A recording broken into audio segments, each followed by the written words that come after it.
ready? Okay. So we're live, pal. We're live, pal. This is good music. Like, it's a way better start than last time I was here. Yeah. We were like stumbling around the fucking. Yeah. Welcome back. It's Welcome Back Wednesday. If this was a serious satellite radio show, we could call WBW. Welcome Back Wednesday. Producer Matt's with us. Suffering a little bit of pain, face pain today. I'm here though. He's here. He's a troop de jour. So as we were talking about amazing French Canadians and I was about to say that. Quebecos before we jumped on the stream here. Happy birthday to my good friend Sean Berry. I think he's 21 again. So, birthday shout outs. Let's see what else. Oh, baseball's back, or baseball's going to come back. So we're excited for, even if it's an abbreviated season, we're happy to have some kind of baseball. Extra inning runner on second. I got to see how that plays out. Nobody's going to be in the stadiums. It's going to be, fanless baseball. Well, live fanless baseball, but, I think it'll be fun. It'll certainly be like when they get going, like it'll be like, all right, here's the last month and a half of the season. Just go buck wild. I'll be excited to turn on the Braves and the Marlins at noon on a Saturday and go right back to sleep.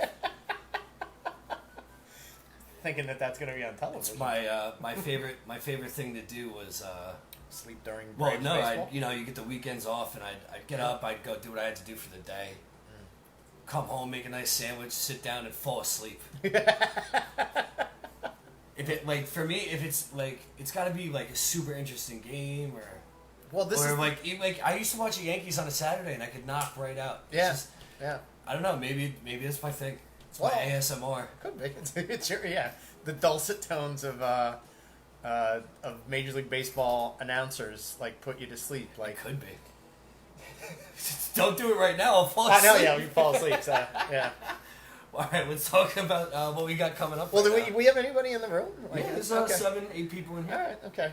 Well, g'day, mates. I'm really throwing accents around here. We're working with another Donruss 1988. This is part of a rack pack, which is going to have 3 pieces. So we've cut these into 3 separate episodes, really stretching the money. I don't want to show you the top card because that'll give away. But Matt, if you want to give him a little bit of a close up on the just a little bit of the top of this 1988.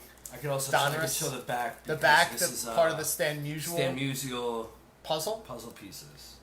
So yeah, we're 1988ing it. So summer of '88. The Donruss 1988. There's 660 cards in the set. I think we've opened 1 or 2 packs from this before. Just 1 pack, yeah. The Diamond Kings are the leading set. Mm-hmm. Yep. There's also, I just found out, 1 painted card per team in the set. So instead of a photo, it's like a paint, like an actual painted picture. Oh, art. Yes, and some of the cards we're looking for today, a lot of rookies. Tom Glavine rookie, Robbie Alomar, Mark Grace, Greg Jeffries rookie card, whom is right up your alley. Apparently, this is one of the most coveted cards at the time. It's that big, yeah. There's also a Nolan Ryan card, a Jose Canseco card, and me and Mike were talking before the show. There's a Bo Jackson card that's regularly valued around 15, but there's one with a PSA of 9 right now that's being bid on eBay for around $50. Okay. So these cards could actually increase in value if the PSA rating is high enough. Yes. PSA stands for pre-sustainable Argentina. I thought it was perfect size, allowable. Anyway, I leave that up to the guys like Phil Hughes to debate PSA with people on the internet. I'm not here for PSA. I'm here for TSA. TSA. Well, the TSA check would take longer. All right. By the way, this rack pack, the 3 packs would cost you in 1988 $1.69 at Walgreens. The year of producer Matt. That's a good amount. 45 cards for $1.69. So if my math is correct, 15 cards in this pack. 15. Plus the puzzle piece. Yeah. Plus the puzzle piece. So let's go right off the show and puzzle. Or yeah. We're going for the puzzle piece first. You're right. Good move. Good move. We've got just a bit of Stan's chest. El Musial. If I hold it right here, it looks like you're wearing a Cardinals jersey. Look at this. I'm such an idiot. The old optical illusion. So here we go. First one right off the top. We got him recently. I think we got him in maybe 2 packs ago. Yeah. Robin Yount, Hall of Famer. Early leading candidate. Now this is your Robin Yount 88 season. Milwaukee's not doing great in the standings in 88. A lot of stars had left. Just before Molitor, I think in another season, Paul Molitor had left the Brewers. So transition. So Robin Yount carrying a lot of weight on his shoulders. Nice bushy mustache too. Yeah, and carrying a lot of weight there. Looks like a little bit of a mullet. A little bit. You know, he was a curly hair guy, but you'd get a little bit of the cascade coming down the back, almost like I am. You got a long boy going? Brother needs a haircut. I got my haircut. Well, now you can get one. Well, I know now I can. I'm not gonna make an appointment yet, but I know I could. But I got a haircut like 4 days before quarantine all started. So I just this luxury is here. You're in a different. Takes a lot of upkeep. So you're in a different stratosphere. So here we've got White Sox outfielder Jerry Harrison. His son ended up playing in the major leagues. I like this is if you can show people that uniform. Trying to get a lost bit of fashion, if you want to call it, is having the uniform number on the top of your pants. Oh yeah. You know, that's good. That's always good. Like if you want to keep tabs on your pants, and everybody might be the same size. It's like 17. Oh, Jerry Harrison, your pants are over here. And then Jerry would go across the room. I'm making this up. The rights to Jerry Wayne Harrison's contract were purchased by the White Sox from the Mexico City Reds of the Mexican League in 1981. International. Yeah, very. Wow. Leave it up to producer Matt to find some interesting Donruss here. Donruss getting it done with that little factoid. All right, this leader of their pack is for the Milwaukee Brewers. And we've got another Milwaukee Brewer. We've got Mike Fielder. Not Cecil. Not Cecil Fielder. No relation. Mike Fielder, an outfielder. Not an infielder, but a Mike Fielder in the outfield. Would have been in the same outfield as Yount. This was before, Yount was an outfielder. Yeah. Before the transition to infield or no, Yount was the shortstop first, then went to center field. Okay. Mike Fielder, just outfield. But I don't really remember. There was maybe a little bit of hype behind Mike Fielder when he came up. All right. We're doing a height check. Oh, are we? There's about 15 people in the room right now. Okay. And this is perfect. Oh, okay. Height check for Mike Fielder. Height check for Mike Fielder. I don't know why you're saying it's perfect. We have the good amount of height. And I think there's a good amount of people in the chat right now that are interested in finding out heights. Okay. Let's get some guesses. How tall is Mike Fielder? Mike Fielder. Can I see him again? See, I'm not getting an action shot. I'm just getting. He looks like first time, long time. Christy Morales in the building. You know who he kind of looks like from here, and maybe it's my old man eyes. He almost looks like Michael Jordan. I swear to God, I thought the same thing. Yeah. So we got a 6'8", 6'2", 6'3", 6'8", 5'10", 6'4". 6'8". Sean says 5'9". I dare him to be 6'8". Christy says he's hot. Okay. All right. Michael Jordan, maybe. Mike Fielder, I don't know. Here's what I'm going to say. I'm going to say Mike Fielder. We got a 6 foot. 5'10". 5'10". On Mike Fielder. Let's get one more guess in the chat before I... 5'10".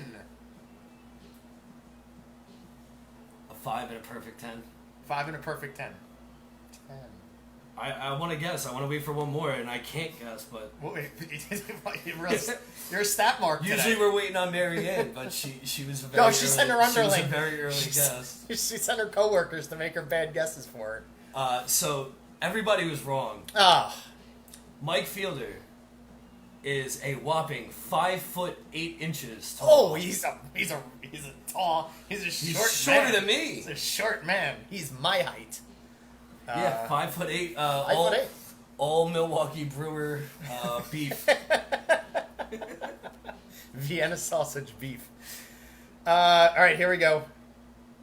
We've got Terry Kennedy, catcher for the Baltimore Orioles. Terry Kennedy was a good solid hand, good catcher.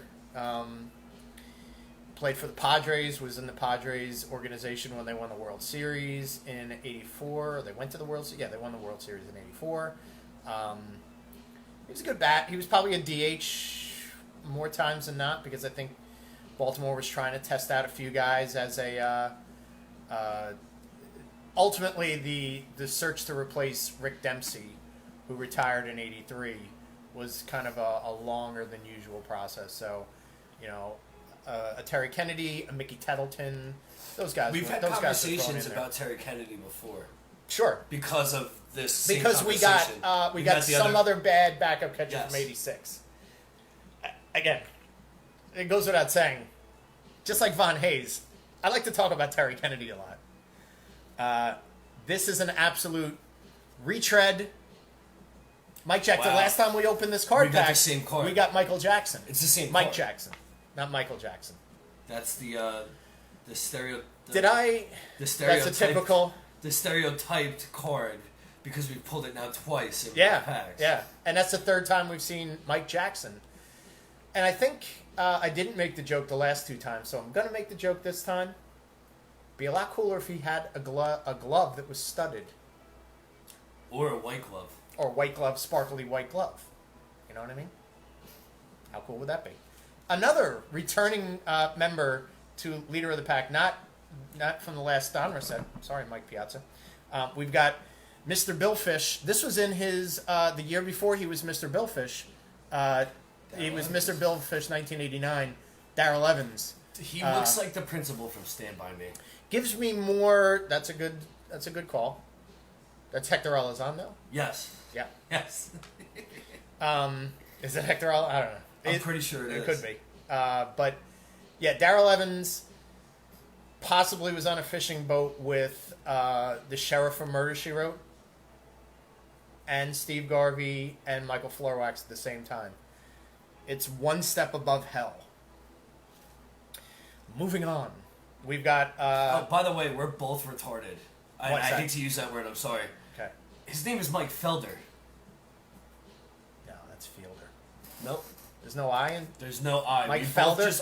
I can't read. Yeah. I don't know somebody, it just played a trick on us, because we both did the same thing. And thank you to Chris Jr. for that. Oh, I know how tall Mike Felder is. He's 5'8". Yeah, of course. I'm thinking Mike Fielder. I'm not going to mispronounce this name. This is Juan Castillo. Also, another Brewer. Milwaukee Brewers. There's going to be... We need to be the official card opening podcast of the Milwaukee Brewers. We should do this podcast at Miller Field at some point. Although, did they change the naming rights to Miller Field? They might have changed. They might have sold them to some other entity. But yeah, another Milwaukee Brew, but another kind of, Yount is here, Hall of Fame, superstar, ever loving, one of the best, and then the Mike Felders, and then you're at the Juan Castillos. And they're perfectly just placed out. Filling out a roster. Yeah, we're zigzagging around.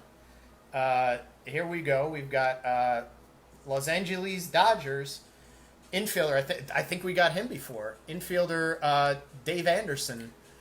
Real common white. Down the left side of the diamond. Real common white guy name of Dave Anderson. It's like a John Smith almost. He looks like he could be the poster for Join the Army. Yeah, I think he's pretty unspectacular in his career. Career 228. 228. That's really unspectacular. But he like opened up in 61 games in 83, batted 165 in 115 at bats. So it's Okay, all right. Hey, it still could be better. Listen. You got a guy that's in that Dodger organization after the retirement of Bill Russell, after the retirement of Ron Cey, or Ron Cey went to the Cubs. He could have picked up the slack a little bit better. Shame on you, Dave Anderson. Ron Cey, not to be confused with Beyonce. Not to be confused with Beyonce at all. 2 Dodgers in a row. We've got pitcher Tim Belcher, who we've also pulled. Who we have pulled before. The only reason I know that is because now you're going to do your Belcher impression. Oh, yeah, of course. Oh, I hate Tim Belcher. It's so good. I hate Teddy. Yeah, no, it's real. Hey, Teddy. You just sort of like... It's got to come from right here. Yeah, you just soften your voice and you talk sad. Anyway, Tim Belcher, this was the uptick trajectory of the Tim Belcher career. He was a rookie year, 87. Yeah, see, another guy we saw before, but still always seems to have. He's a chameleon. He always seems to have a different uniform. Dennis Rasmussen, former Yankee, former Padre. This is where your Dennis Rasmussen gets on his bicycle and goes all around. Oh, I'll be a Minnesota Twin for a little while. I'll be a Red. I'll be a Yankee. I'll go back to the Padres. Mike, I also Here, just there, want and to everywhere. quickly chime in and say that I think we're at our highest total of live viewers right now. Wow. Well, good for everybody. Good for everybody. You're really catching us. You're catching us at a high spot here. And that quickly changed. And Burt Blyleven, Hall of Famer Burt Blyleven, is in the house. Long pitched for. The reason why he was put in the Hall of Fame, no offense to Burt, because this was a playoff year for Burt, or the year before. 87 was the playoff year with World Series year with the Minnesota Twins. But Burt Blyleven literally pitched for 7 decades. Yeah, 244 career wins, 209 career losses. It's not a very good win-loss percentage. It ends up being like his stats don't shine out. 3.14 ERA isn't terrible, but it's not. Oh, for its day, like that was respectable. But Blyleven pitched forever. So that's why, like, it's like, all right, well, you can go to the Hall of Fame.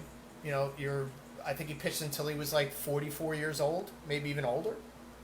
So, my favorite part about producing this show is I could spew out stats that I don't know by reading the back of the card, and it makes me sound somewhat.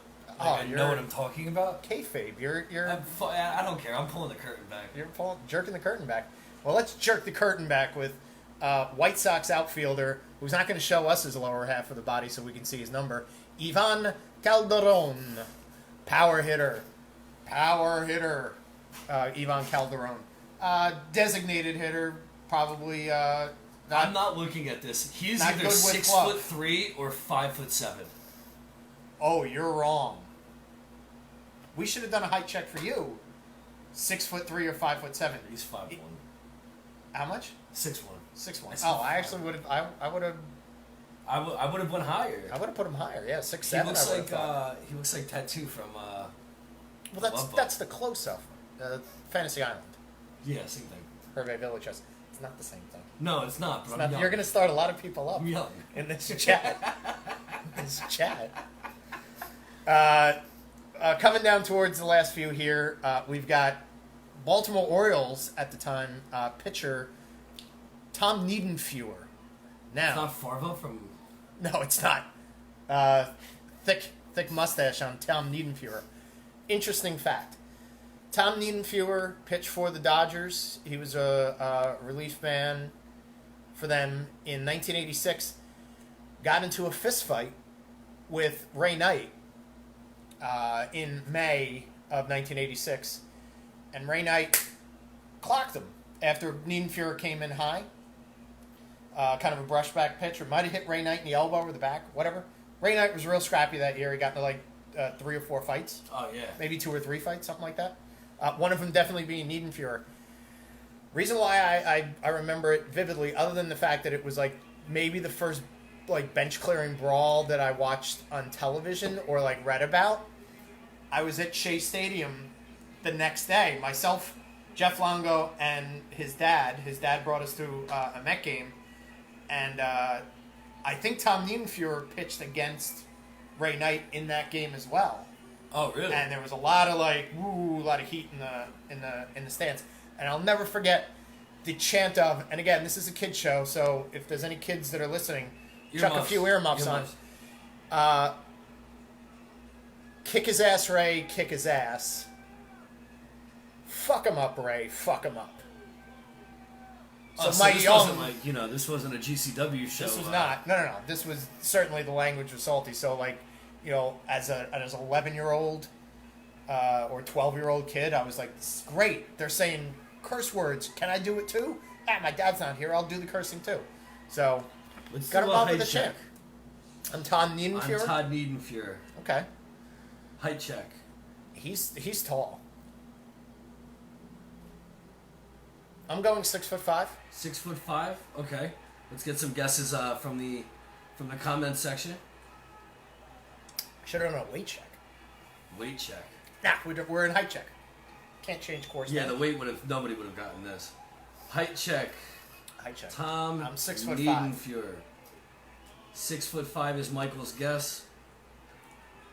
I'm waiting on the. Nobody's playing games with us today. Apparently, you recognize them all in the chat, and now they've all left. They've all gone to do other things. They were like, "Hey, we got our acknowledgement. Out of here." Let's get a height check. 6'3" from Todd. This is a 2-man show. It literally is right now. Yeah. Ian, 6'4", 272. He said. Okay, all right. All the stats. Speaking of weight check, big controversial. I put it in the chat in the comment section. That Terry Forster card. He ended up going on David Letterman like that year, arguing about his weight, and Letterman called him a fat tub of goo. Wow. But he was legit 270. So the back of the card lied to us.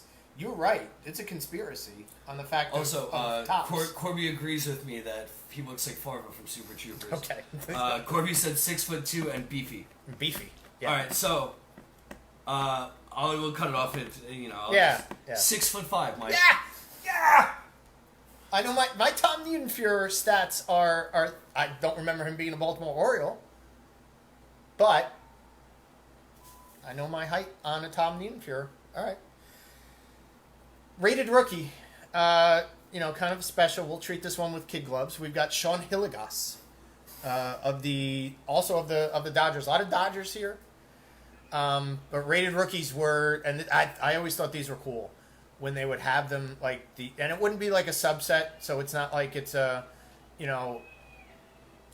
like a second card that they had. There wasn't like a Sean Hillegas regular card and then a rated rookie card. It was just. He was a rated rookie for that year, and I'm sure Glavine was a rated rookie that year, and yes, Greg Jeffries. So one thing I want to point out is if you take a look at the card, you notice the border is it's that red, white, and or black, blue, and red, and then there's a white border around the outside. It's very plain, and then just a red strip for every player. Mm-hmm. The reason they did that is because Donruss kind of shortchanged the budget for these cards. So that most of the other ones, each team would have their own different border or outline or team outline. Yeah. With this set, they scrapped that and made everything very uniform, so they could add the MVP logo to one player per team. Huh. So there's one player per team that has MVP an MVP per team. It just says MVP. Corey Snyder. Yeah. Or. So where that rated rookie thing would be, you would see an MVP version. Yeah. Oh, interesting. That's very, very astute. Matt, I've delved in and did some research today. Producer young Matthew did his homework. Last guy, here we go. Texas Rangers pitcher Jeff Russell. Holy eyebrows, Batman. Jeff Russell. Yeah, Jeff Russell. Looks like he grew up on a farm. He looks like Vesuvius from Semi-Pro. Okay, see, you're really rocking these movie My analogies references. are on point. You're Vesuvius. You can't take that from me. But yeah, he's a guy. He was maybe a relief pitcher. I don't really remember Jeff Russell doing much. Does it mention stats? He was a middle reliever. He had 5 career saves up to this point. All right. But let's bring this back, though. We do like that Texas Rangers logo where it's the state of Texas with that superimposed ball like over the heart of it. I like the big T on the hat. I'm a big fan of vintage logos. Big T. Yeah. It's, I'm obviously not baseball, but as a Sixers fan, when they go back to the bell, love that. Straight fire. And then even more recently was the old school, like when they had the black jerseys, the Allen Iverson days, the 76ers with like the basketball under it trailing off. Yeah. Sixers are they've started going back a little more retro recently. They're pretty great with their logos and whatnot. And Matt Geiger played for them, so. Also, everybody's wondering what's on the back of your shirt. It's Griffey. Okay. 24. It's on the back of my shirt. What do you think? Well, because somebody thought it was Harold Reynolds. Oh, uncomfortable hugs. Harold Reynolds. No, it's a Griffey shirt because. So Big Texas Griffey's a goat. Big Texas in the chat. He asked, and then there was like 2 or 3 other people that asked. Yeah, no, I wear this shirt a lot. If you see the back of me when I wear this shirt, you know what it looks like. All right. Does somebody really think this was going to be like a Ken Phelps shirt? Who's the leader of the pack? Leader of the pack. We've had Yount as the leader of the pack before. I'm going to go with Blyleven. Just for the fact that he's the oldest guy in any pack of baseball. There's going to be a lot of controversy on this one. Is it? They want Jeff Russell? Russell? They were arguing in the chat. Good. Argue away. Anybody else? Well, no, over like Hall of Fame worthy or... Well, tough canoodles. Like, if I'm getting a signature on any of these cards, the 2 that have the highest value are going to be Yount, and they're going to be Bert Blyleven. Alright, could be Mike Jackson. Depending on how you handle that. Could be. But yeah, I mean, Blyleven, I think Blyleven deserves to be leader of the pack here. Make the argument for Ivan Calderon. Yeah, or Vesuvius from Semi-Pro. I'm willing to listen. Farva from, Tom Niedenfuhrer, Farva. Jerry Harrison. Jerry Harrison he was a solid player. He was a solid player. Not a great career. The fact that he had a couple kids that played baseball. We could argue that Michael Jordan. The guy, we can't because we didn't pronounce his name right. Mike Felder. So, that's a show. There may be a show tomorrow. We're figuring that out. You're working. Yeah, if not, maybe a special Friday show again. Maybe we do a special Friday show. We'll figure it out, but there will be one more show. Out. There'll be one more show this week. I don't like... we might have to go back to the dangerous Donruss 1981 cards. I think it's about time. It's about time to see how crappy another. Because if that pack winds up wonky like that, then we might as well just open the third one while we're doing that, just to get to see how trash everything is. Yeah, and then we'll spend the whole rest of the episode destroying the washing our hands with sanitizer to get all the gum filth. But also like completely just degrading the person who sold you those cards. Oh. Great idea. Oh yeah, just like shaming. Bad user review. Just shaming them. We'll give out their name on the show, and then everybody can go. And we're just gonna dox them.